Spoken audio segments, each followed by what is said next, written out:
wabarakatuh.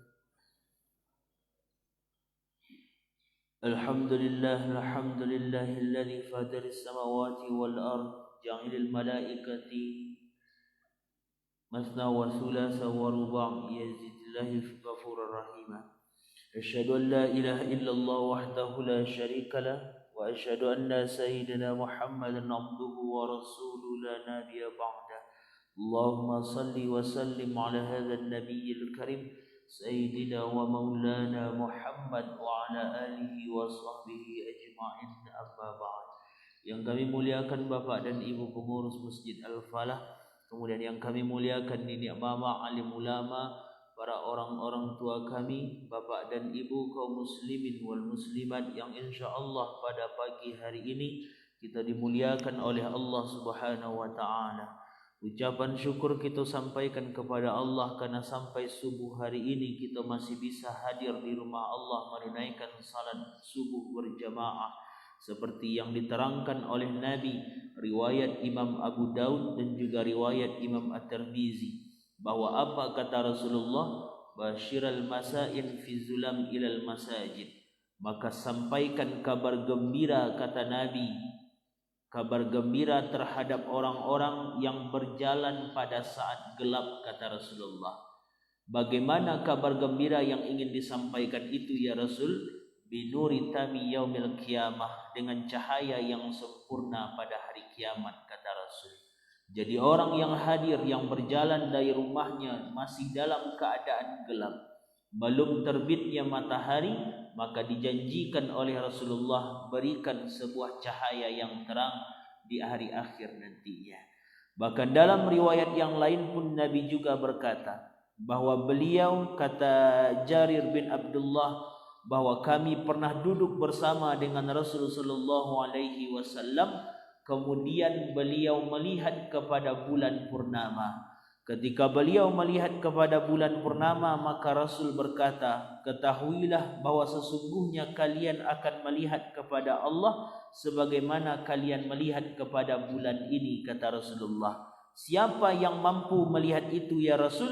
Adalah mereka yang mampu untuk tidak meninggalkan salat sebelum terbitnya matahari dan salat sebelum terbenamnya matahari, maka lakukan, kata Rasul sallallahu alaihi wasallam. Maka mudah-mudahan insya-Allah dengan niat ikhlas kita, dengan ridha kita, dengan ikhlas kita karena Allah, mudah-mudahan insya-Allah semua keutamaan itu akan kita dapatkan insya-Allah. Kemudian salawat dan salam tak lupa-lupanya kita kirimkan bagi baginda Nabi sallallahu alaihi wasallam. Allahumma salli ala sayyidina Muhammad wa ala ali sayyidina Muhammad.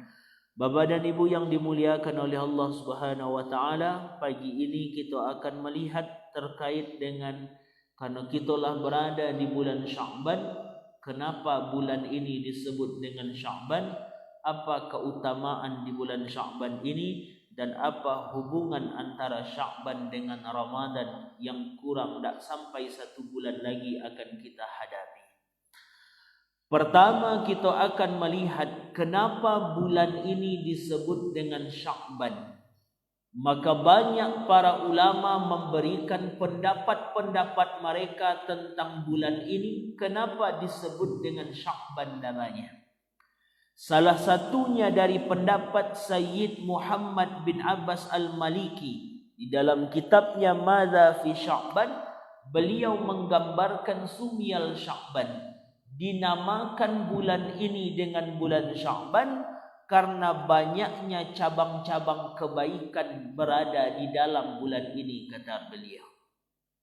Bahkan ada ulama juga yang mengatakan Sya'ban itu berasal dari kata sya'aba. Apa arti sya'aba? Tempat terpancarnya keutamaan-keutamaan. Ada juga yang mengartikan Sya'ban itu berasal dari kata asy'abu. Apa arti asy'abu? Jalan kebaikan. Ada pula yang mengartikan dari kata asy'abu, tertutupnya segala kegundahan hati, kata beliau. Maka kalau kita simpulkan dari pendapat ulama terkait kenapa bulan ini disebut dengan Sya'ban, ternyata di dalam bulan ini banyak kebaikan-kebaikan, keutamaan-keutamaan yang Allah siapkan bagi orang yang beramal di bulan ini. Sehingga Imam Ibn Rajab Al-Hambali dalam Latifatul Ma'arif mengatakan, Syahrul Rajab Syahrul Zar'i, bulan Rajab adalah bulan menanam, bulan Sya'ban bulan menyiram, dan bulan Ramadan adalah bulan untuk menikmati akan hasilnya. Jadi ternyata semenjak kita di bulan Rajab sampai Sya'ban sampai Ramadan ada kaitan. Dan dari tahun ke tahun yang kesalahan kita, yang kekurangan kita memisahkan antara Ramadan dengan bulan-bulan sebelumnya. Nanti kita lihat di mana letak kekurangan kita di Ramadan yang dulu. Karena disebutkan oleh beliau, orang ketika berada di bulan Rajab, waktu mereka menanam, tiba di bulan Sya'ban, mereka siram tanaman yang beliau tanam. Ketika di Ramadan, mereka nikmati akan hasilnya, kata Imam Ibn Rajab Al-Hambali. Inilah definisi terkait kenapa bulan ini disebut dengan bulan Sya'ban. Apa keutamaan bulan Sya'ban itu? Kita lihat dalam hadis Nabi sallallahu alaihi wasallam, riwayat Imam An-Nasa'i, bahwa Nabi bersabda, "Dzalika syahrun yaf'alun nas'anu baina Rajab wa Ramadan." Ada satu bulan, kata Rasul, yang mana bulan ini banyak dilalaikan oleh manusia. Ada satu bulan, kata Rasulullah, di mana bulan ini banyak orang lah agak mulai malas beribadah. Bulan ini orang lah agak turun kualitas ibadahnya. Bulan apa ya Rasul? Baina Rajab wa Ramadan, yaitu bulan di antara Rajab dengan Ramadan. Apa itu? Sya'ban. Jadi Nabi dari dululah mengatakan, banyak umatku ketika berada di bulan Sya'ban lah agak menurun ibadahnya. Banyak umatku ketika di bulan Ramadan lah agak kurang amal salehnya, kurang kualitas ibadahnya. Kenapa ya Rasulullah? Karena di bulan Rajab mereka bersemangat ibadah. Kenapa di Rajab bersemangat ibadah? Inna iddatash syuhuri indallah 12 syahran fi kitabillah. Bilangan bulan di sisi Allah ada 12 bulan. Dari yang 12 ada 4 yang dimuliakan. Salah satunya, kata Rasulullah, bulan Rajab. Karena Rajab bulan yang mulia, ada peristiwa Isra dan Mi'raj, umatku rata-rata semangat ibadah di situ. Semangat mereka ibadah, ke masjidnya, tarawih, salat tahajudnya tidak tinggal, duhanya tidak tinggal, bacaan Qur'annya luar biasa. Tapi selesai di bulan Rajab, masuk Sya'ban, umatku banyak beristirahat. Kenapa umatmu beristirahat ya Rasul? Karena mereka berkata, mereka akan menunggu datangnya Ramadan. Dek awak kan menunggu Ramadan, santailah stay lu. Besok Ramadan ke puasa lu sebulan. Makanya kata Rasulullah, di Sya'ban ini zalika syahrun yaf'alun nas. Banyak manusia lupa dengan bulan ini. Banyak manusia lalai dengan bulan ini. Padahal kata Rasulullah, wa huwa syahrun turfa'u fihi al-a'mal ila rabbil alamin. Padahal kata Nabi, bahwa bulan ini adalah bulan di mana setiap amal manusia disebutkan di hadapan Allah Subhanahu wa taala. Jadi ada kaidah Bapak dan Ibu, ketika dalam satu amalan orang lah agak malih melakukan, tapi kita masih bisa beramal di situ, maka apa kaidahnya? Pahalanya berlipat ganda Allah berikan. Apa contohnya? Nabi Ibrahim alaihissalam bersama dengan istri beliau itu kan divonis tak mungkin punya keturunan. Ketika beliau divonis tak mungkin punya keturunan, datanglah sekelompok orang tengah malam bertamu ke rumah beliau. Lalu tengah malam orang bertamu, beliau muliakan tamu tadi. Dibuka pintu, nampak sekelompok orang, beliau pun tak kenal dia orang yang datang itu. Tapi beliau suruh masuk ke dalam. Masuklah. Sudah masuk tamu-tamu beliau, berkata beliau ke istrinya, yang bisa kita hidangkan untuk tamu kita yang datang. Menjawab istrinya, tak ada lain. Hari setelah tengah malam yang akan dihidangkan lain. Akhirnya apa yang dilakukan Nabi Ibrahim? Pergi beliau ke belakang rumah. Karena beliau punya ternak, beliau sembelihlah tengah malam itu seekor anak domba. Sudah disembelih seekor anak domba, lalu disuruhlah istri beliau memasak. Sudah dimasak, dihidangkan ke tamu yang datang. Ketika dihidangkan, makanlah. Diam saja tamu tadi. Makanlah, jangan basuh-basuh mulu tuas awaknya.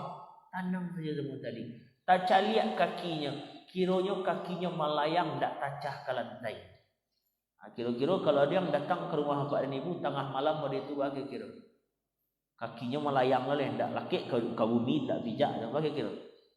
Kan lari juga, takut kita.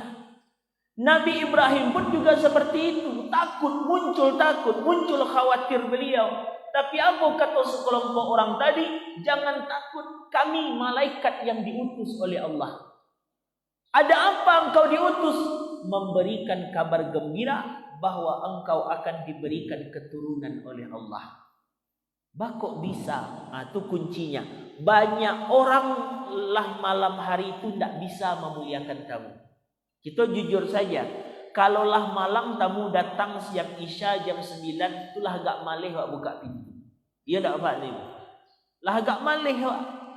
Di mana memuliakan tamu tengah malam tu oranglah banyak tak bisa, tapi Nabi Ibrahim masih bisa. Maka janji Allah kaidahnya, pahalanya berlipat ganda Allah berikan. Mode itu pula dengan Sya'ban, di mana oranglah agak turun ibadahnya, di mana oranglah agak malih beribadah, tapi kita masih tetap semangat beribadah di bulan Sya'ban, maka pahalanya berlipat ganda Allah berikan. Jadi luar biasa bulan Sya'ban ini. Sehingga kata Rasulullah, apa keutamaannya? Setiap amal yang dilakukan langsung diangkat dan disebutkan di hadapan Allah. Biasa kalau amal-amal di bulan lain itu cuma dicatat. Misal, si fulan sedang baca Quran, ditulis. Si fulan salat, ditulis. Setelah ditulis dalam kitab kita, nanti di akhirat baru dibukakan kitab itu. Bahkan di Quran surat ke-17 ayat ke-14 disuruh kita membaca akan kitab tadi. Iqra, kita baca, kita bacalah kitabmu. Tapi beda dengan Sya'ban. Sya'ban itu bukan hanya sekedar ditulis, tapi yang ditulis itu langsung dibawa oleh malaikat sampai kepada Allah, disebutkan, ya Allah, si fulan sedang salat. Ya Allah, si fulan sedang baca Quran. Ya Allah, si fulan sedang ini. Jadi tidak inginkah kita nama kita disebutkan di hadapan Allah? Sedangkan di hadapan manusia saja kita bangga minta ampun kalau nama disebutkan di hadapan manusia. Anak kita kuliah, nilai tamatnya tertinggi PK-nya. Lalu ketika wisuda disebutkan atas nama mahasiswa, atas nama ini, anak dari bapak ini, atau anak dari ibu ini. Bangga tak kita? Bangga. Cuma disebutkan ketika wisuda, nama kita disebutkan karena anak kita nilainya tertinggi, bangga kita luar biasa. Atau ketika sekolah, anak kita juara, disebutkan anak dari bapak ini, anak dari ibu ini. Bangga. Tapi apa yang jadi sebab? Kenapa di hadapan manusia kita bangga, tapi kita tidak berusaha di hadapan Allah, nama kita disebutkan di hadapan Allah. Itu yang akan dicari. Bagaimana di bulan Sya'ban ini, nama kita sesering mungkin disebutkan di hadapan Allah. Itu yang cari. Jadi kok dapat di Sya'ban ku nama acuk disebutkan. Oh, si anu sedang salat, ya Allah. Saya sedang baca Quran, ya Allah. Si fulan sedang ini. Acuk sering. Kenapa di hadapan manusia saja kita bangga, di hadapan Allah tidak? Sehingga Nabi SAW menyambung akan hadis tadi, fa uhibbu ayyurfa'a amali wa ana sha'im. Dan aku senang, kata Nabi, ketika amalku diangkat, ketika amalku disebutkan aku sedang berpuasa, sedang beribadah. Itu hebat Rasulullah. Nabi yanglah maksum, tak ada dosa, tak ada maksiat.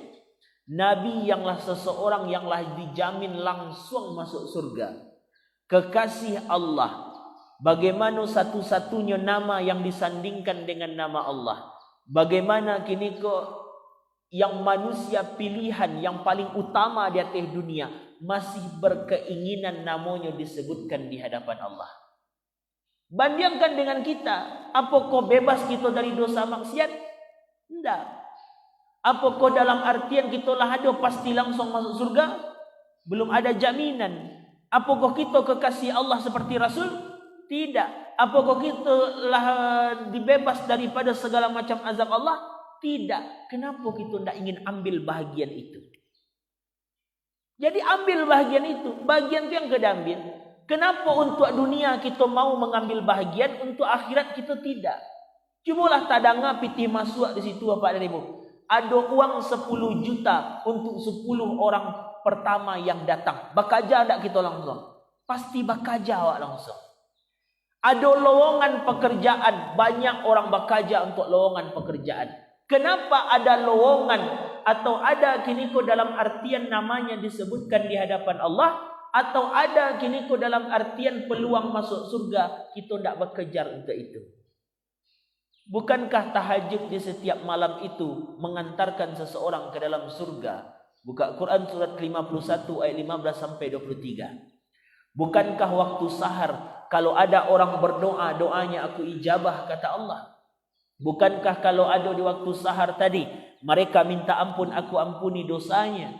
Bukankah 2 rakaat sebelum subuh lebih baik dibandingkan dunia seisinya? Bukankah salat suruk itu seperti haji dan umrah? Bukankah duha itu menyelamatkan orang dari kesulitan hari itu? Ada peluang-peluang yang Allah hadiahkan. Tapi kenapa kita tidak kejar seperti kita mengejar harta dan kita mengejar akan lowongan pekerjaan? Di bulan Sya'ban ada peluang namamu disebutkan di hadapan Allah. Kenapa kita tidak ambil bahagian dari itu? Itu yang diminta. Itulah keutamaan yang disebutkan oleh Rasul sallallahu alaihi wasallam, bahwa orang-orang yang beribadah di bulan Sya'ban ini amalnya langsung disebutkan di hadapan Allah, pahalanya berlipat ganda. Dan Nabi berkata, aku senang ketika amalku disampaikan aku sedang berpuasa. Nanti kita cari apa amalannya. Sebelum kita lihat apa amalan yang bisa dilakukan, ada yang menarik di bulan Sya'ban ini. Ternyata bulan Sya'ban ini ada kaitan yang erat dengan bulan Ramadan yang akan kita lalui. Apa kaitan erat Sya'ban dengan Ramadan? Buka Quran surat kedua Al-Baqarah 183. Ya ayyuhalladzina amanu kutiba alaikumus siyam. Hai orang beriman, diwajibkan atas kamu berpuasa.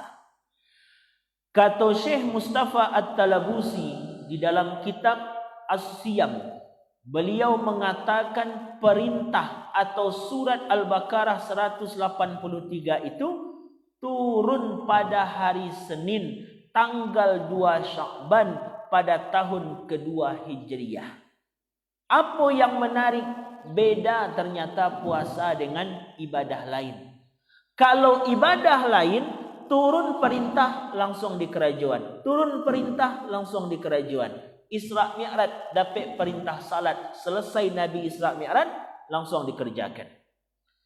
Bagaimana berpindahnya kiblat ke Masjidil Haram ketika turun ayat fawalli wajhaka satral Masjidil Haram, palingkan wajahmu ke Masjidil Haram, langsung Nabi berputar arah menghadap kiblat ke Masjidil Haram.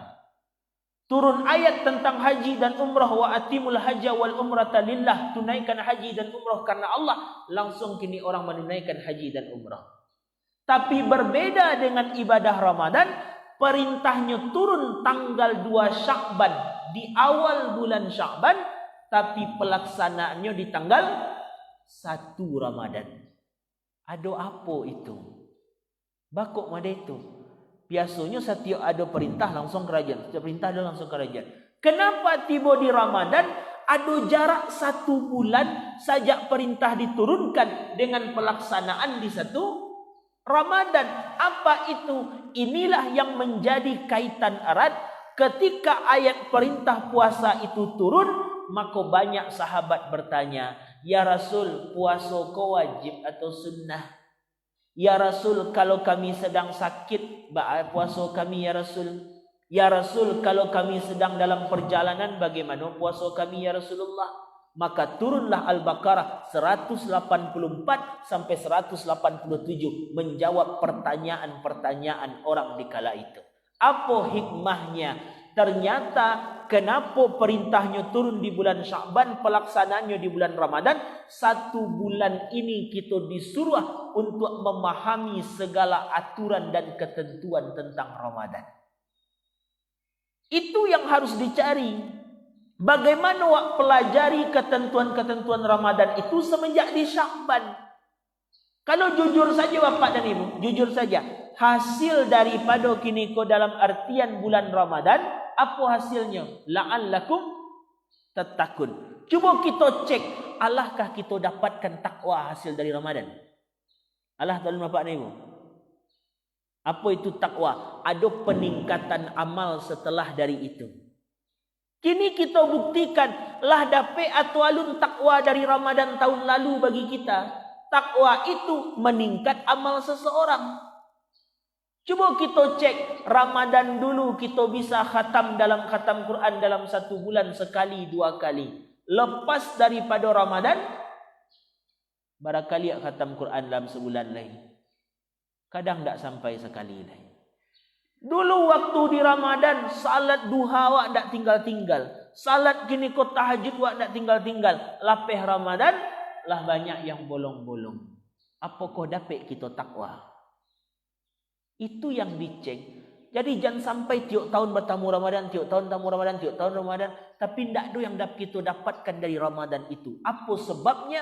Karena kita selama ini ketika memasuki Ramadan baru sekedar memasuki tapi belum mempersiapkan.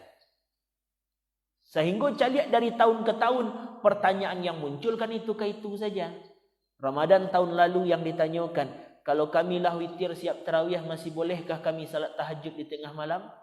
Tahun yang lalunya itu pula, kalau selesai kami witir masih bolehkah tahajud tengah malam? Tahun yang lalunya itu je, tahun besok itu je yang datang balik. Kan kita belum siap, tapi kita sering menyebutkan ketika masuk Ramadan, marhaban ya Ramadan. Apa arti marhaban ya Ramadan tu Bapak dan Ibu? Apa arti marhaban tu Ibu? Bukan selamat datang. Apa arti marhaban tu Bapak dan Ibu? Ada pernah dengar istilah tarhib Ramadan? Orang kalau menjelang Ramadan kan banyak mengadakan kajian-kajian judulnya tarhib Ramadan. Atau marhaban ya Ramadan lah. Apa artinya? Tiap tahun wak mengucapkan itu marhaban ya Ramadan, marhaban ya Ramadan. Apa artinya? Kan mesti kita ketahui tiap tahun kita mengucapkan marhaban ya Ramadan, marhaban ya Ramadan. Tapi apa makna hakikat dari marhaban itu? Sama seperti contoh, misal ambolun pernah pai ke tembok golai. Lalu suatu waktu datang kemari, menjelang tiba kemari, pasti banyak kegundahan hati. Baalah bantu jalan ke situ, baalah bantu keadaan kampung di situ, baalah keadaan orang-orang di situ. Kan kegundah. Tapi ketika kami datang kemari, Bapak Ibu sambut dengan kalimat marhaban. Apa artinya? Bukan selamat datang. Apa artinya? Ketika tadanga Bapak dan Ibu mengucapkan marhaban, hilang kegundahan hati yang langsung. Apa maknanya? Marhaban itu pada hakikatnya diartikan dengan apa diartikan kalimat marhaban itu? Diartikan dengan kamilah siap dengan segala ketentuan-ketentuannya. Tidak ada lagi kegundahan di hati kami. Kini sabulan engkau suruh ya Allah, kami siap maksimal sabulan tu beribadah. Itu yang marhaban. Jadi marhaban tu mengaku ke Allah, kamilah siap ya Allah. Karena kamilah belajar di bulan Sya'ban. Ketentuan Ramadan lah kami pelajari, aturan Ramadan lah kami pelajari, ibadahnya lah kami biasakan. Kini ya Allah, datang Ramadan, kami siap beribadah 1 bulan penuh dengan semaksimal mungkin. Itu yang marhaban. Tapi buktinya apa? Tahun-tahun kemarin, marhaban ya Ramadan, tapi 5 balik hari ke bawah lah agak kurang-kurang malih buat ibadah lah. Marhaban ya Ramadan, 5 balik hari ke bawah lah tak kamu sajid sembahyang tarawih lah. Marhaban ya Ramadan, 10 hari ke bawah tak tarawih lah. Bakok mari itu keluarga pulang dari kampung, memberasihan rumah, latih bana, macamlah alasan. Tu alun marhaban namanya lah. Makanya sampai kapan kita akan seperti itu? Sampai kapan kita seperti itu? Masa Allah berikan peluang, ada Ramadan yang aku berikan, engkau berpeluang menjadi orang yang bertakwa, kata Allah. Ada Ramadan yang aku berikan, engkau berpeluang menjadi hamba yang dekat denganku. Tapi dari Ramadan-Ramadan yang lalu, kita belum mendapatkan itu. Kita jujur saja alun leh, hamba pun belum mendapatkan itu leh. Kalau memang kitalah dapat takwa hasil dari Ramadanan dulu, pasti sampai kini selalu meningkat amal kita dibandingkan yang dulu. Tapi buktinya tidak. Bacaan Quran kita semakin menurun, salat-salat sunnah kita semakin menurun, sedekah kita menurun, segalanya menurun. Apakah takwa namanya? Sampai kapan kita seperti itu? Makanya Sya'ban ini apa kaitannya? 1 bulan di Sya'ban kok kita disuruh belajar, pahami ilmu-ilmu terkait dengan Ramadan. Ketikalah masuk di Ramadan, tinggal menjalankan saja lah, tak ada kegundahan hati itu lah. Dan nanti ketikalah 10 hari di Ramadan baru takana, kalau kami meneteskan ubek mata boleh tak ketika puasa? Ketika kami meneteskan ubek telinga boleh tak ketika puasa? Ketika kami lupa niat ba'a puasanya ketika tarawih tu ba'a yang batu witir tu ba'a ko ba'a. Jangan ketika Ramadan tahunya Sya'ban kata Nabi. Makanya lah harus kita mengkaji tentang Sya'ban. Di Sya'ban kau terkait dengan ibadah puasa. Latih diri dalam ibadah Sya'ban sehingga ketika masuk Ramadan terbiasa beribadah. Kau bagi contoh Pak Ibu. Sehari berpuasa tu banyak atau seketik? Sehari puasa tu banyak atau seketik Pak dan Ibu? Tergantung bagi orangnya. Kalau orangnya lah biasa berpuasa, seketiknya sehari itu. Tapi kalau orang yang tak biasa berpuasa, sehari itu lama barik bana. Kini awak akan menjalani ibadah 30 hari. Kalau tidak dibiasakan semenjak Sya'ban, tak rasa barik puasa 30 hari itu. Yakinlah. Kini awak tidak biasa salat qiyamul lail. Tapi ketika di Ramadan 30 malam kita salat qiyamul lail, tidak dibiasakan. Pasti berat tarawih tadi. Makanya itu yang diminta oleh Allah. Kaitan Sya'ban dengan Ramadan itu ada kaitan yang sangat erat. Makanya Allah turunkan perintahnya di tanggal 2 Sya'ban, pelaksanaannya di tanggal 1 Ramadan. Kenapa perintahnya jarak dengan pelaksanaan 1 bulan? 1 bulan itu untuk mempelajari semua ketentuan Ramadan dan membiasakan diri untuk melaksanakan akan ibadah-ibadah itu. Itu yang diminta oleh Allah. Jadi hubungannya sangat erat. Tidak ada yang tidak erat. Itu yang kita cari. Itu yang kita latih. Maka apa amalan yang bisa kita lakukan? Pertama amalannya disebut dengan salat. Latih salat dari kini. Dalam sehari berapa rakaat kita salat Bapak dan Ibu? Jo sunnah-sunnahnya. Yang rutin berapa rakaat? Yang memang tak kerajuan tarawih wajib tambah sunat berapa rakaat? 7 balik. Tambah yang sunat. Sunat tu yang memang tiap hari awak kerajukan. 2 balik berarti 29 rakaat. Maka kalau kita bandingkan diri kita dengan orang dahulu paling kurang minimal 40 rakaat sehari. Bako 40 rakaat, 17 yang wajib, 12 rawatib, 8 tahajud, tutup 3 witir. Tu orang dulu minimal segitu. Makanya lah mesti kita latih semenjak dari kini. Kalau tidak biasakan salat tahajud, tidak dibiasakan salat duha, nanti tiba di Ramadan pangan awak lalok saja. Tidur. Latih mana puasa. Bangunlah salat-salat tu, mulai rencanakan salat sunat apa yang akan kita kerjakan dalam satu hari. Kalau jangan dianggap Bapak Ibu, mohon maaf, kebanyakan kita terkadang menganggap amal kita lah banyak, menganggap kita lah soleh, menganggap pahala kita lah banyak.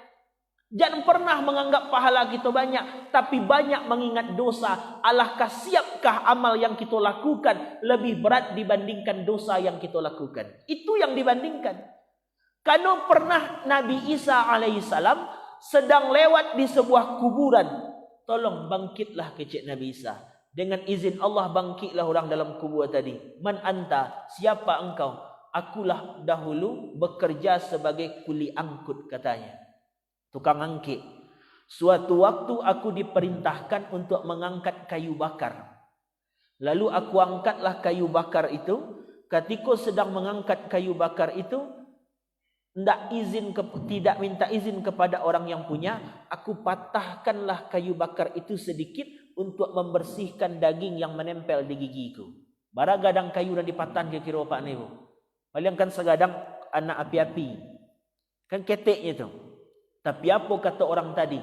Karena aku mematahkan kayu untuk membersihkan gigiku, tapi aku tidak minta izin kepada orang yang punya kayu, semenjak aku dibenamkan dalam kubur sampai hari ini, yang hisap ciek tu alun saya selesai. Baru itu saja, kayu ketek saja semenjak dikuburkan sampai kini alun selesai je hisapnya lain. Apa dosa yang tak kita lakukan? Apa nanti hisap kita? Bahkan ada seorang ulama 60 tahun beribadah. Dalam 60 tahun itu tidak pernah sekalipun tidur dalam keadaan berbaring. Tidur itu cuma duduk saja pada itu. Tak pernah sambil bagolean badan. Tidak pernah pula memakan makanan yang berat-berat. Tak pernah pula meminum minuman yang dingin-dingin. Bakut nak minum yang dingin. Karena orang-orang sufi itu pada itu. Sama seperti Sayyidina Umar. Ketika hari sedang angin, kan datanglah orang. Hai Umar, kau ada minuman es dingin, minumlah. Apa kecik Umar? Tidak. Kenapa engkau tidak mau minum es? Aku takut nanti ketika terasa nikmat minum es tadi, maka berkurang nikmatku di akhirat. Aku takut kurang nikmatku di akhirat. Biarlah di dunia biasa-biasa saja, asalkan di akhirat aku dapat nikmat yang luar biasa dari Allah. Orang tadi 60 tahun beribadah. 60 tahun tak pernah tidur dalam keadaan berbaring. Makannya yang tak berat-berat, minumnya tak pernah dingin. Tapi ketikalah meninggal dunia, bermimpilah kawannya, bagaimana keadaanmu di akhirat? Alhamdulillah baik. Lah masukkah engkau ke dalam surga? Alun lai. Baku alun masuk je engkau ke surga. Menjawablah ulama tadi, karena di atas dunia aku pernah meminjam sebuah jarum kepada orang, tapi aku lupa mengembalikan jarum itu. 60 tahun ibadahnya Pak Ibu. Tapi dek jarum yang cik alun je masuk surga lai. Apalagi kita, dosa kita banyak. Masa kurang sampai puluh rakaat salat kita sehari. Itu yang dilatih semenjak Sa'ban kini. Latih sebanyak mungkin salat kita. Mudah-mudahan dengan salat yang banyak itu terkurang akan dosa-dosa kita. Lebih baik timbangan kita. Jadi jangan dianggap kita kolah saleh. Jangan dianggap awak kolah baik. Jangan dianggap awak kolah amal kita lah banyak. Jangan pernah menganggap seperti itu. Kalau menganggap amal kita banyak, kita lah saleh, kita lah hebat, maka tidak akan pernah ada keinginan untuk menambah amal ibadah. Itu yang dipelajari. Makanya mulai daripada kini bangun salatnya. 7 balik rakaat yang wajib, tambah kini kodo balik yang rawatib, 8 tahajud, tutup 3 witir, pakai salat mutlak misalkan 2 rakaat 4 rakaat sebelum asar, 2 rakaat sebelum maghrib mutlak, atau tambah dengan syuruk, tambah dengan duha. Kan banyak salat mau dikerjakan. Pakai salat sunah taubat sebelum tidur, salat sunah taubat 2 rakaat, banyak salat. Bangun itu supaya di Ramadan terbiasa melakukan salat. Apa amalan yang lain? Infak. Infakku lebih khusus mencaliak kepada nafkah. Cuba cek dulu nafkah kita. Mohon maaf. Cuba cek dulu nafkah kita. Bapak-bapak yang bagi nafkah kepada ibu, kepada keluarga, cuba cek nafkah awak balik. Kenapa dicek nafkah kita? Jan-jan nafkah yang kita berikan kepada keluarga tapi selama ini dari nafkah yang diberikan itu tidak menambah kedekatan keluarga kepada Allah. Kalau kini kita diberikan nikmat rumah, kalau rumah itu cuma untuk lalu, orang non-muslim juga pandai. Kalau rumah cuma untuk sekedar istirahat, orang non-muslim juga mempergunakan rumahnya untuk istirahat. Kalau rumah kita cuma sekedar untuk makan, orang non-muslim pun juga makan di rumahnya. Apa yang membedakan rumah kita dengan rumah non-muslim? Rumah kita selain untuk istirahat, selain untuk makan, digunakan untuk mendekat kepada Allah. Sudahkah nafkah yang kita berikan, terbangunkah di rumah itu salat berjamaah bersama keluarga? Sudahkah dari nikmat Allah rumah itu yang kita bangun hasil nafkah kita? Sudahkah terbangun kita mengadakan pengajian, mengaji bersama dalam rumah itu? Cuba cek nafkah tu balik. Jangan bapak dan ibu kita sibuk memberikan nafkah, kita sibuk mencari uang, mohon maaf, kita sibuk mencari uang ken kemari bapak nih baujan, tapi ternyata sampai kini anak kita belum juga menutup auratnya. Nanti diminta pertanggungjawaban. Kan salah satunya wa an amalihi, dari hartamu, dari mana engkau dapatkan, kemana engkau gunakan. Salah satu menggunakan harta itu memberikan nafkah. Jangan awak berikan nafkah kepada anak kita, jangan kita berikan nafkah kepada keluarga, tapi yang anak sampai detik ini auratnya masih terbuka aja baru. Jangan nafkah kita berikan, tapi anak keluar rumah pakaiannya masih sempit juga baru. Jadi jangan dianggap sepele, mohon maaf. Selangkah anak tu keluar dari rumah menampakkan auratnya, selangkah orang tuanya menuju nerakanya Allah Subhanahu wa taala. Jadi salat pun kita, puasa pun kita akan kalah amal ibadah kita karena kita biarkan anak-anak kita keluar rumah membukakan auratnya. Kita biarkan anak-anak kita berpakai pakaian sempit, maka selangkah-langkah pula kita menuju nerakanya Allah. Cek kembali nafkah kita.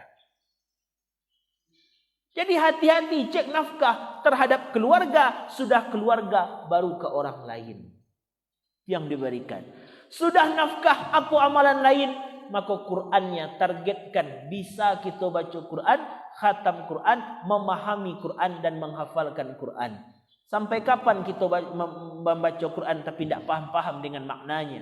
Sampai kapan kita salat membaca ayat pendek tapi artinya saja kita tidak paham? Sampai kapan kita salat keniko tapi yang dibaca dalam ayat pendek maknanya saja kita tidak tahu? Jadi jangan dianggap sepele, jangan dianggap sepele. Memang Islam itu mudah, tapi jangan dianggap mudah. Maka merasalah diri kita tu kurang, merasalah diri kita tu belum ada apa-apanya. Kalau kita bayang-bayangkan mana apa dan ibu, takwi kita, takwi. Luar biasa takwi kita kalau seandainya kita kanak-kanak, abana yanglah kita siapkan untuk akhirat kita. Makanya semenjak Sa'ban latih diri. Dan apa amalan yang paling banyak Nabi kerjakan?